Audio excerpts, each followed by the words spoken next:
안녕하세요, 여러분. 디딤 영상 17번째 시간입니다. 오늘은 지난 시간에는 이산 확률 변수 배웠잖아요. 오늘은 그것과 대비되는 연속 확률 변수에 대해서 배워보도록 하겠습니다. 연속 확률 변수에서는 이산 확률 변수랑 쓰이는 용어가 조금 다르고 그 성질도 좀 다르기 때문에 그 차이점에 집중하면서 보시는 게 핵심이라고 생각하시면 좋을 것 같아요. 자, 지난 시간에 어떤 내용들을 했었냐면 주사위의 눈의 수, 불량품의 개수 등과 같이 확률 변수가 가지는 값을 뚝뚝 떨어져서 하나씩 하나씩 셀 수 있을 때 뚝뚝 떨어진 확률 변수를 이산 확률 변수라고 부른다라고 했었던 거 기억하시죠? 근데 오늘은 이렇게 뚝뚝 떨어지는 값이 아니고 어떤 범위에 속하는 임의의 실수값을 모두 다 가질 수 있는 확률 변수를 생각할 거고요. 다시 말하면 연속적인 값을 가질 수 있는 거를 생각해 볼 겁니다. 예를 들어 이 오른쪽 그림과 같이 수평으로 놓인 원판의 중심에 자유롭게 회전할 수 있는 바늘이 장치되어 있고요. 이 바늘을 회전시켜서 저절로 멈춘 곳의 눈금을 x라고 하자. 그럼 이 x는요, 딱 이거나 딱 4에만 갈 수 있는 게 아니라 이렇게 중간에 어디를 갈지 모르는 거죠. 그러니까 여기 이 사이에 있는 연속적인 값을 모두 다 가질 수 있는 거예요. 2.1, 2.2, 2.3. 선생님, 그것도 이산 아닌가요? 뭐 2.12, 2.179 뭐 이런 식으로 중간에 어느 값을 다 가질 수도 있다라고 생각하는 게 핵심입니다. 그러면 그렇게 해서 저절로 멈춘 곳의 눈금을 x라고 하면 x는 0부터 12까지 모든 실수의 값을 가질 수 있다는 게 핵심이에요. 중간에 어디 비어 있는 곳 하나 없이 모든 실수의 값을 가질 수 있습니다. 이렇게 모든 실수의 값을 가질 수 있는 거를 우리는 지금부터 연속 확률 변수라고 부를 거예요. 그러면 위에서 바늘 눈금이 A와 B, 당연히 0과 12 사이이겠지만 거기에서 딱 정지할 확률을 여러분 보고 구하라고 하면요. 다시 말하면 연속 확률 변수 X가 A 이상 B 이하의 값을 가지게 될 확률을 우리는 일단 이렇게 표시하기로 했고요. 이 확률은 어디에 비례한다는 걸 알 수 있냐면 호의 길이에 정비례한다는 걸 알 수 있습니다. 물론 호의 길이를 구하려면요, 여러분, 이, 원의 반지름의 길이를 잘 알고 그걸 이용해서 파이 값도 곱하고 그렇게 해서 구해야 하지만 이게 어차피 비례식이고요. 그다음에 그 분자 분모가 약분이 될 거기 때문에 간단하게 나타내면 아마 요렇게 나타낼 수 있을 거예요.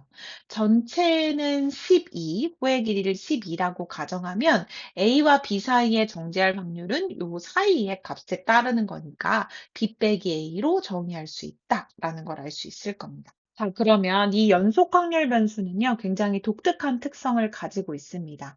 자, 우리가 지금 구하려고 하는 연속 확률 변수는 0부터 12 사이에서 정의되는 거 아시죠? 그래서 0부터 12 사이에서 정의가 되고, 그때 이렇게 함수값이 12분의 1이라고 되어 있지만요, 이 12분의 1은 사실 확률 자체를 의미하는 건 아니에요. 그냥 함수값이라고 생각해 주셨으면 좋겠고요. 이때 함수 fx는 12분의 1의 그래프와 x축 및 두 직선 0과 12로 둘러싸인 부분의 넓이가 1이라고 했는데 지금 여기서 이 부분 전체의 넓이가 1이라는 뜻이에요. 여러분 확률에서 1이었던 거 뭐였는지 기억하시죠? 확률 전체의 총합이 1이었던 거 기억하시죠? 다시 말하면 이 연속 확률 변수의 요 함수는요.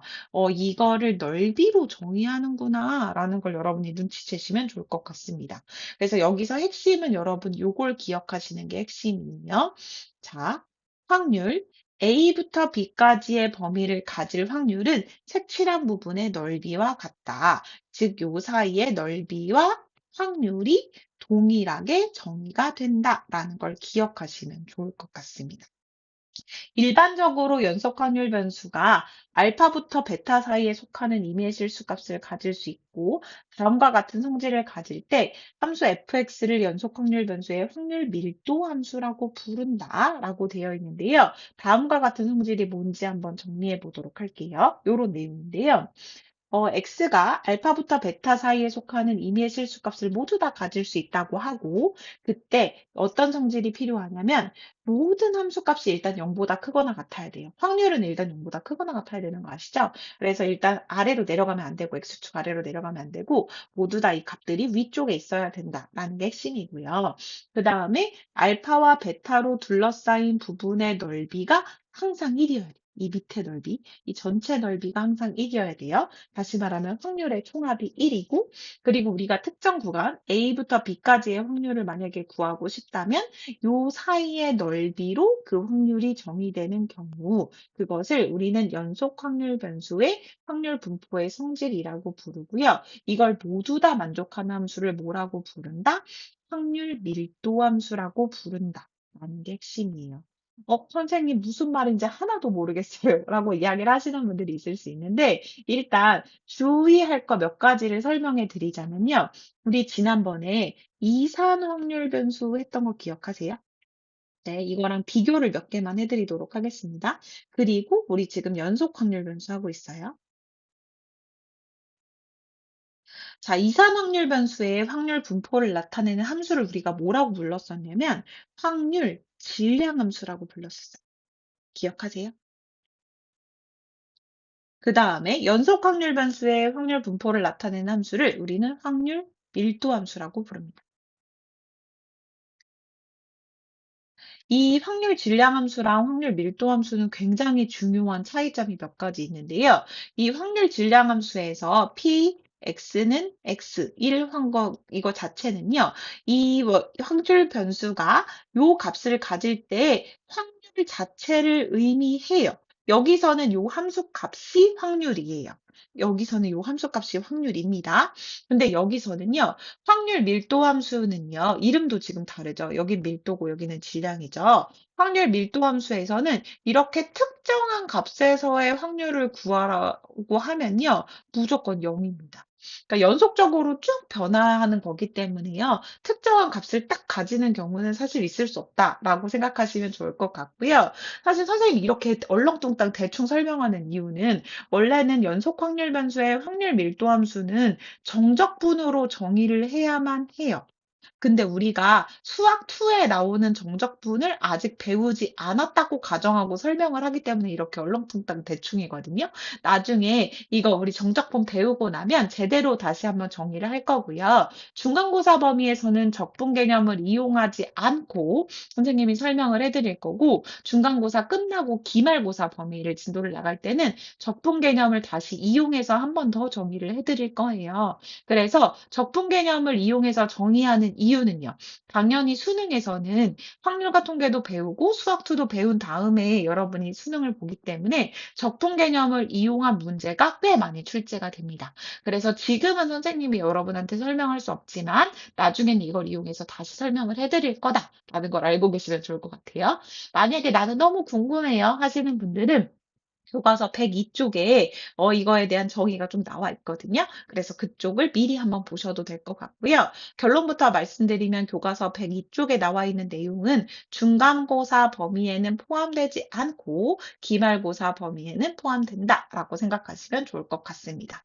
그 결론적으로는요. 확률 밀도 함수는 이렇게 특정한 값을 가지는 경우의 확률은 그냥 0이라고 생각하시면 돼요. 그리고 구간에서 확률을 보통 뭐 A부터 B까지 이런 식으로 구간으로 확률을 정의를 하고요. 이 구간에서의 확률을 어떻게 정의하냐면 이 밑에 그래프의 넓이, 넓이로 정의를 한다라는 걸 일단 기억해 주셨으면 좋겠습니다. 오늘은 여기까지 기억하시면 좋을 것 같아요. 그러니까 연속 확률 변수는 확률 밀도 함수의 함수값 자체가 확률인 것이 아니다. 이거는 이산 확률 변수에서는 확률 질량 함수의 함수값 자체가 확률이 맞다. 그런데 연속 확률 변수는 확률 밀도 함수의 함수값이 확률인 것은 아니다. 그리고 이 확률을 정의할 때 특정한 값이 아니라 구간에서 정의를 한다. 그리고 이 구간에서의 그 그래프 밑에 넓이로 정의를 한다. 요게 확률이다. 라는 걸 기억하시면 됩니다. 그래서 여기 나와 있는 내용이 그 말이에요. 모든 값이 일단 0보다 큰 건 확률과 관련된 값이기 때문에 그렇고요. 항상 넓이의 총합이 항상 1이고 확률의 총합이 1인 것처럼, 그리고 구간에서의 확률을 정의하기로 했고 그 구간에서의 넓이, 이렇게 둘러싸인 부분의 넓이와 같다라는 게 핵심입니다. 그래서 특정 값을 가지는 건 0이기 때문에 여기가 모두 다 들어가거나 하나가 빠졌거나 이쪽이 빠졌거나 모두 다 빠졌거나 동일한 동일하다는 거예요.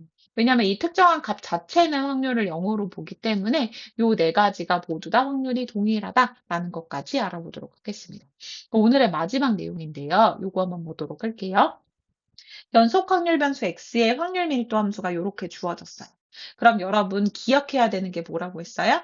0부터 3까지의 모든 값을 가질 수 있다. 특정한 값에서의 함수값이 확률을 의미하는 것은 아니다. 대신 이 밑에 거, 이 그래프 밑에 넓이의 총합이 항상 얼마여야 된다? 1이어야 된다. 라는 걸 기억하셔야 돼요. 그래서 여러분 이거는 y는 kx 꼴이기 때문에 사실 원점을 지나는 직선, 이런 모양인 거 눈치채셨죠? K값은 어떻게 구하면 되냐면요. 이 밑에 전체의 넓이가 우리는 1인 걸 알고 있고요. 여기가 3인 걸 알고 있잖아요. 그러고 여기가 3K인 걸 알고 있는 거죠. 그럼 여기 전체의 넓이를 구하려면 어떻게 구하면 돼요? 3 곱하기 3K 곱하기 삼각형이니까 2분의 1 하면 되겠죠. 요게 1이라는 걸 아시는 거예요.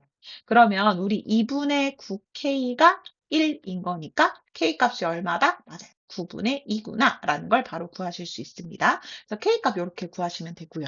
확률 밀도 함수는 요 밑에 전체 넓이가 1인 걸 항상 기억하셔야 된다고 했어요. 그러면 이제 fx가 정확하게 정의된 거죠. K값이 9분의 2라고 나왔기 때문에 fx는 9분의 2x라고 정리가 된 거고요. 그럴 때 우리가 뭘 구할 수 있다고요? 1부터 2 사이의 확률을 구하라고 하면 1부터 2 사이의 넓이로 구하라고 했죠. 그럼 여러분 요거 꼴의 넓이라고 생각하고 구하면 되는 거 눈치채셨어요? 맞아요. 그래서 여기다가 1 넣으면 9분의 2 나올 거고, 여기다가 2 넣으면 9분의 4 나올 거고, 이거 윗변, 아랫변이라고 생각하면 되니까 9분의 2랑 9분의 4 더하면 될 거고, 거기에 높이가 지금 1이죠? 높이가 1. 그리고 사다리 꼴이니까 2분의 1 곱해야 되는 거 아시죠? 네, 그래서 요거 계산하시면 지금 9분의 6 곱하기 2분의 1. 그러니까 9분의 3. 약분하면 3분의 1. 이렇게 나오겠네요. 그래서 즉 사다리꼴의 넓이를 잘 구하시면 되고 그걸 넓이로 정의되기 때문에 넓이를 구해보면 3분의 1이다. 이렇게 구하시면 된다는 것까지 오늘 기억하고 넘어가겠습니다. 다시 한번 정리해요. 이산 확률 변수는 확률 질량 함수의 함수값이 확률이다. 연속 확률 변수는 확률 밀도 함수라는 이름을 가지고 있는데 함수값이 확률인 것이 아니다. 그냥 함수값일 뿐이고 여기서의 확률은 그럼 어떻게 대응되느냐? 그 확률 밀도 함수가 뭐 곡선이든 직선이든 이렇게 주어질 텐데 그 밑에 구간 사이의 넓이, 그 밑에 넓이로 항상 확률이 정의된다. 그래서 항상 이거 밑에 넓이의 총합은 1이 된다. 라는 것까지 기억하고 계시면 될 것 같아요. 그럼 수업 시간에 문제 풀면서 더 확인해 봐요. 수고하셨어요. 안녕.